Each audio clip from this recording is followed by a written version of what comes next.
ইরানে ইসরায়েলের পারমাণবিক অস্ত্র ব্যবহারের শঙ্কা। দশকের পর দশক ধরে ইসরায়েলের পারমাণবিক অস্ত্রভাণ্ডারকে এক ধরনের অস্বস্তিকর গোপন হিসেবে বিবেচনা করে এসেছে বিশ্ব। আনুষ্ঠানিকভাবে কখনো স্বীকার না করলেও নিরাপত্তা বিশ্লেষকদের ধারণা, দেশটির কাছে উল্লেখযোগ্য সংখ্যক পারমাণবিক অস্ত্র রয়েছে।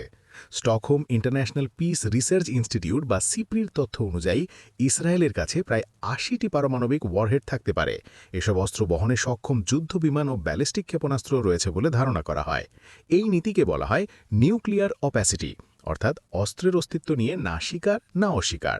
বর্তমান মধ্যপ্রাচ্য পরিস্থিতিতে এই বিষয়টি নতুন করে গুরুত্ব পাচ্ছে, বিশেষ করে ইরান ইসরায়েল উত্তেজনা বাড়ার প্রেক্ষাপটে পারমাণবিক অস্ত্র ব্যবহারের সম্ভাবনা নিয়ে উদ্বেগ তৈরি হয়েছে। সম্প্রতি ইরানের পক্ষ থেকে ইসরায়েলের গুরুত্বপূর্ণ স্থাপনায় হামলার খবর পরিস্থিতিকে আরও জটিল করে তুলেছে। বিশ্লেষকদের মতে, ইসরায়েলের নিরাপত্তা নীতির কেন্দ্রে রয়েছে অস্তিত্ব সংকটের ভয়। অতীতে একাধিক যুদ্ধের অভিজ্ঞতা থেকে দেশটি প্রায়ই নিজেদের অস্তিত্ব রক্ষার লড়াই হিসেবে সংঘাতকে দেখে থাকে। এমন পরিস্থিতিতে আলোচনায় উঠে এসেছে স্যামসন অপশন, একটি ধারণা যেখানে চূড়ান্ত পরাজয়ের মুখে পড়লে ইসরায়েল পারমাণবিক অস্ত্র ব্যবহারের পথ বেছে নিতে পারে। যদিও এই নীতি আনুষ্ঠানিকভাবে স্বীকৃত নয়, তবুও নিরাপত্তা বিশ্লেষকদের মধ্যে এটি নিয়ে দীর্ঘদিন ধরে আলোচনা চলছে।